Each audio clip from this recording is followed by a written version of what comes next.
As I begged my husband for the money to save our 3-year-old daughter's life, he stared at me coldly and said, "I don't have room for sick people in my life." Then, without a second thought, he threw us out into the street and welcomed his new mistress into our home. I stood there, tears streaming down my face, clutching my daughter as he slammed the door behind us. What he didn't know was that his betrayal ignited something dark inside me, a plan for revenge. By the time he woke up the next morning, his world had already begun to unravel.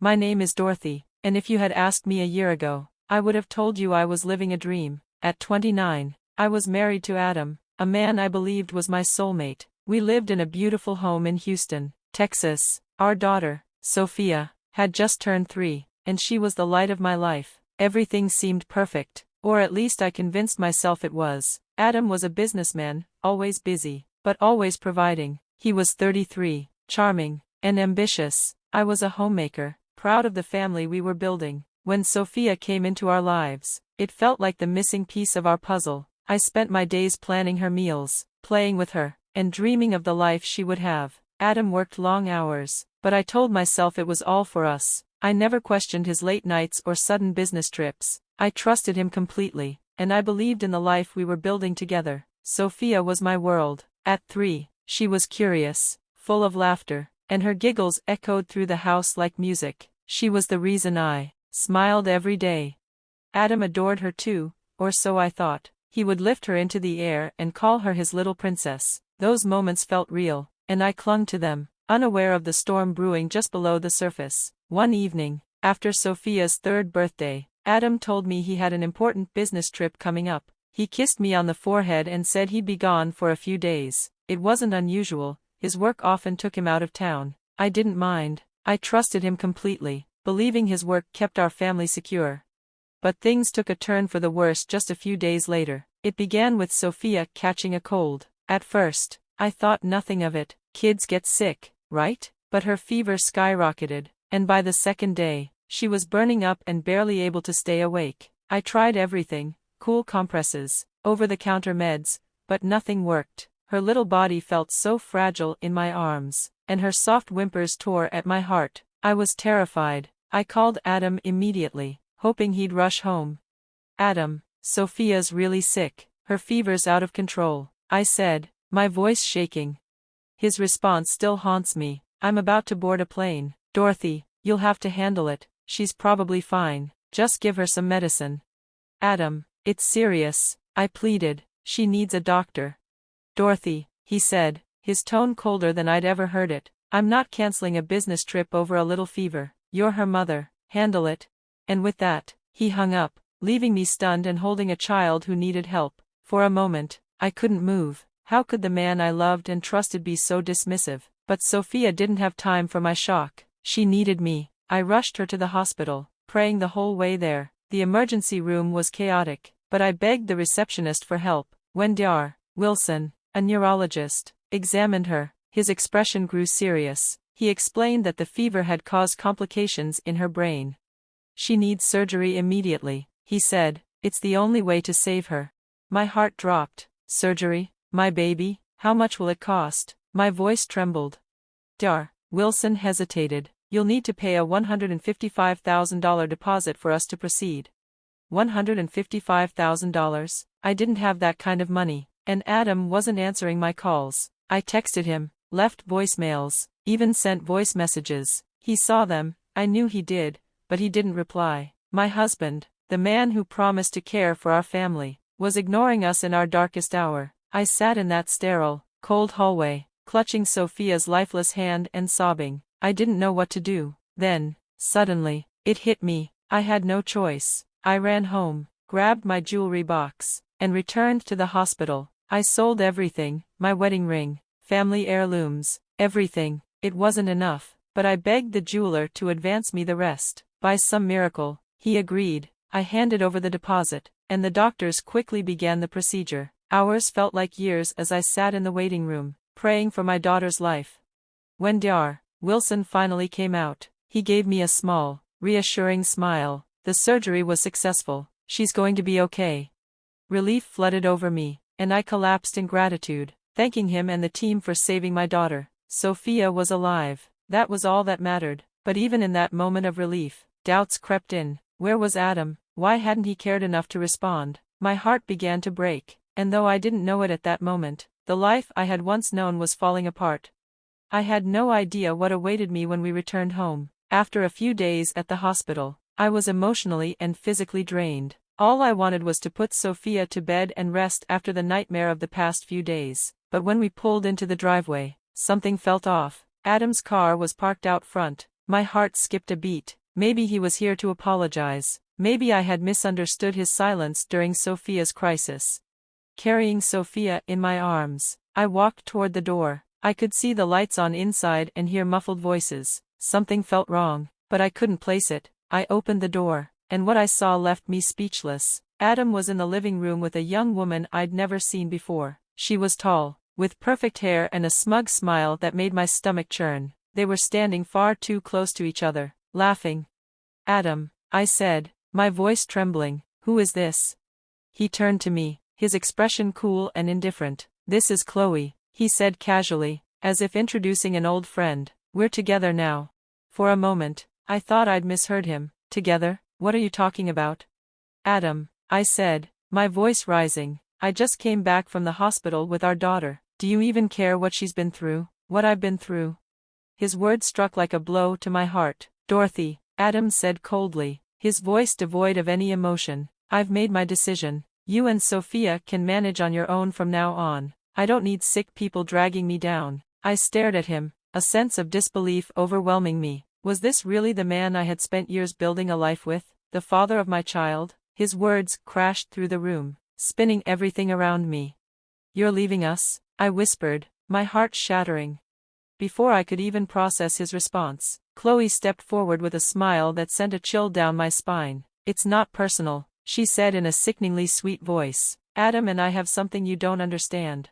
The words hit me like a slap, and all the anger I had been holding back exploded in one fierce outburst. "How dare you!" I shouted, fury overtaking the shock. "I've been holding this family together while you've been off with your little girlfriend. Do you even care about what I had to do to save our daughter's life? I sold everything, my wedding ring, my mother's necklace, all because you couldn't be bothered to answer your phone."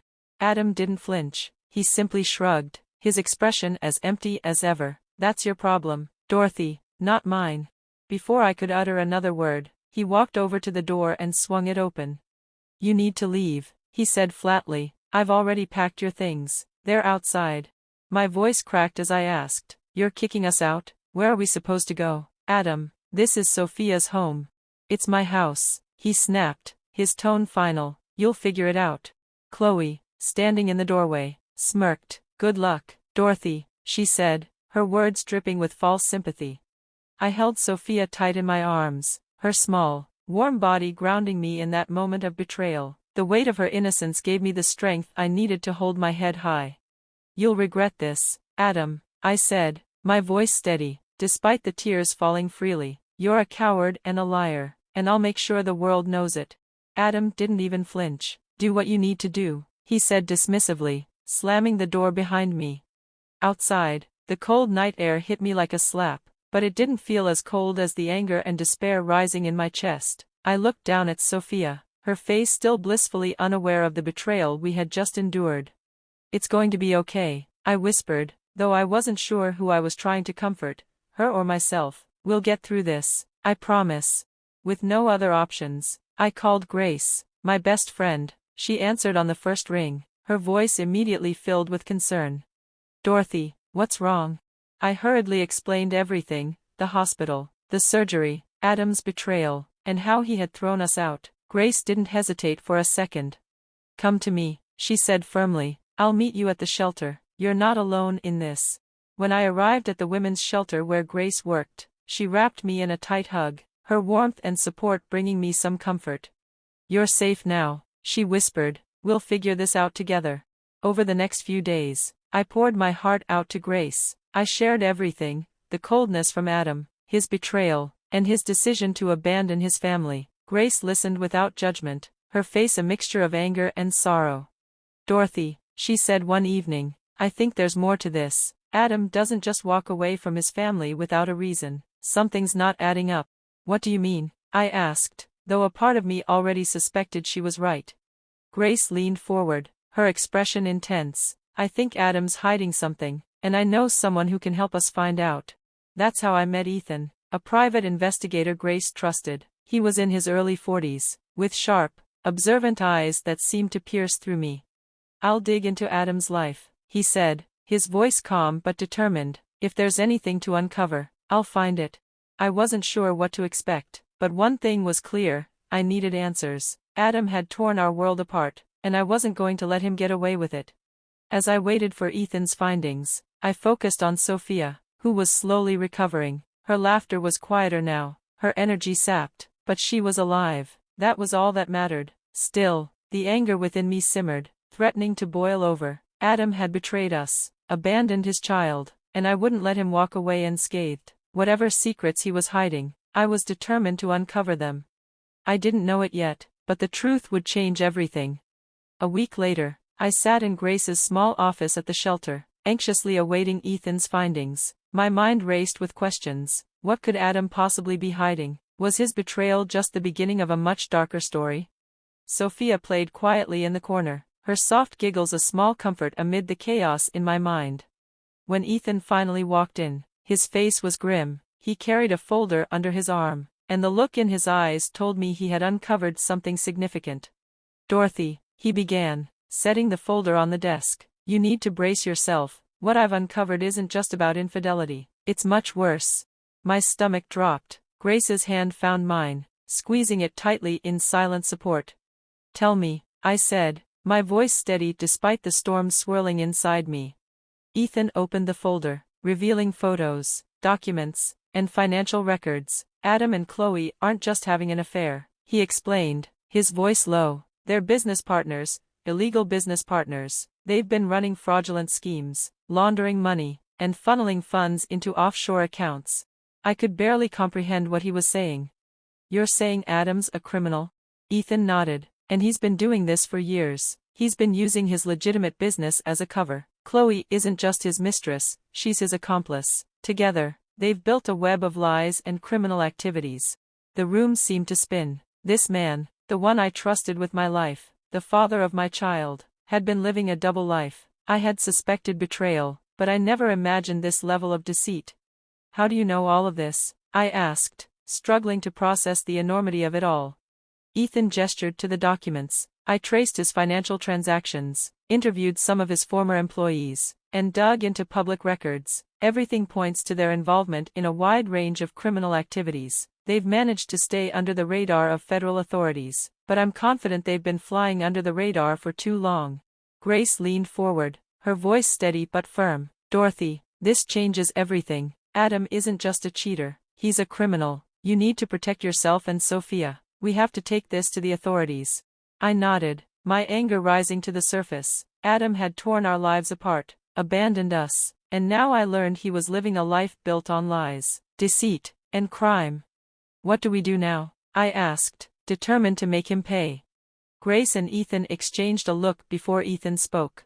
"We start by building a case. The evidence I've gathered is solid, but we'll need more to ensure Adam and Chloe face justice. You'll need a lawyer, a good one." Grace didn't hesitate. "I know someone, let me make a call." That's how I met Megan, a sharp, tenacious lawyer in her early 40s. Her calm confidence immediately put me at ease. "Dorothy," she said during our first meeting, "you've been through hell, but we're going to turn this around. With the evidence Ethan has gathered, we can expose Adam's crimes and make sure you and Sophia get the justice you deserve." In the following days, Megan and Ethan worked tirelessly to build the case. Megan filed for an emergency order to protect Sophia and me, while Ethan coordinated with local authorities to bring Adam's criminal activities to light. For the first time since Adam had thrown us out, I felt a glimmer of hope.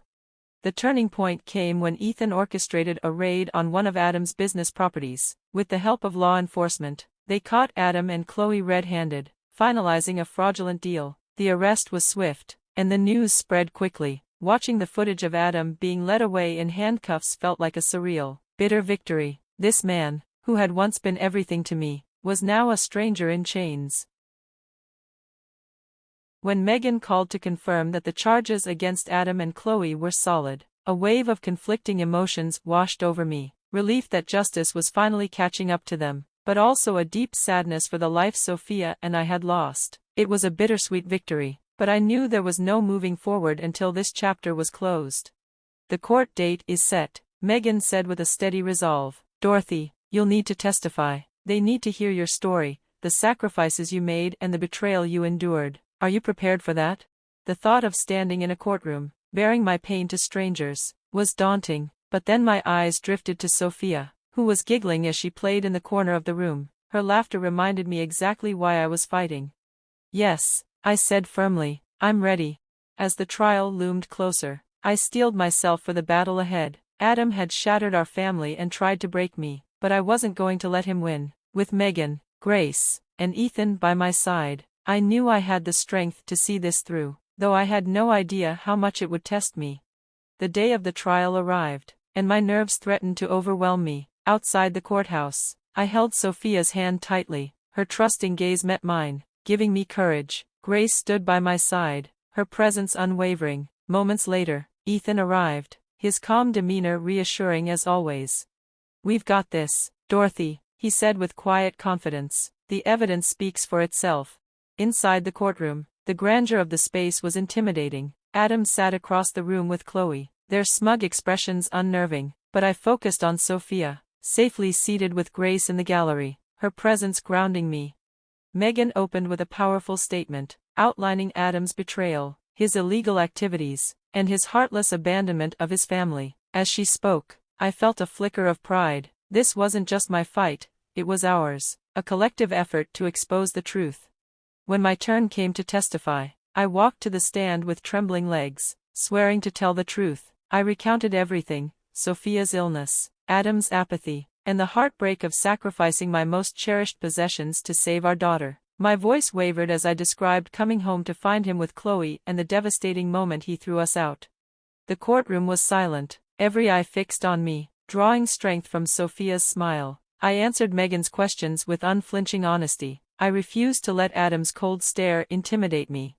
Adam's defense was weak. They tried to paint him as a misunderstood businessman, claiming my reaction was exaggerated and his affair was a personal matter. But Megan was relentless, dismantling their arguments with irrefutable evidence. Ethan's meticulous investigation left no room for doubt.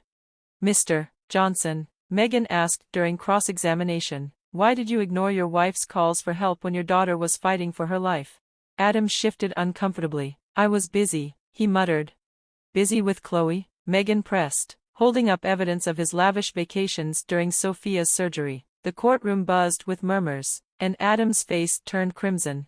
Chloe's testimony was the final blow. Under pressure, she admitted to their criminal activities, implicating Adam further. Their web of lies unraveled completely. Judge Walker delivered a scathing verdict. This court finds Adam Johnson and Chloe Reed guilty of multiple counts of fraud and money laundering. Their actions demonstrated blatant disregard for family and the law. Turning to me, she added, Mrs. Johnson, your resilience is admirable. The court awards you full custody of Sophia and all legal assets belonging to Mr. Johnson, excluding those tied to his crimes. Tears streamed down my face as Adam and Chloe were sentenced to long prison terms. Justice had been served, and the weight of betrayal began to lift.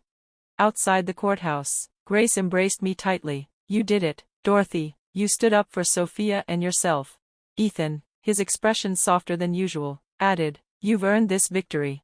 The ride home was quiet, Sophia asleep in her car seat with her tiny hand resting in mine. For the first time in what felt like forever, peace began to replace the ache in my heart. In the weeks that followed, new beginnings slowly emerged. Grace helped me secure a modest apartment in a quiet neighborhood. Megan guided me in managing the assets to ensure financial stability. I even began volunteering at the shelter, giving back to the place that had been my refuge. One night, as I tucked Sophia into bed, she looked up at me with innocent eyes and asked, Mommy, are we happy now? Stroking her hair, I smiled. Yes, sweetheart, we're happy and safe. This is just the beginning of our new life. Sitting in the quiet of our little living room that evening, I reflected on our journey. The betrayal, heartbreak, and fight for justice had tested me in ways I never imagined, but it had also transformed me, stronger and wiser. I was ready to build a brighter future for Sophia and myself. For the first time, I felt free,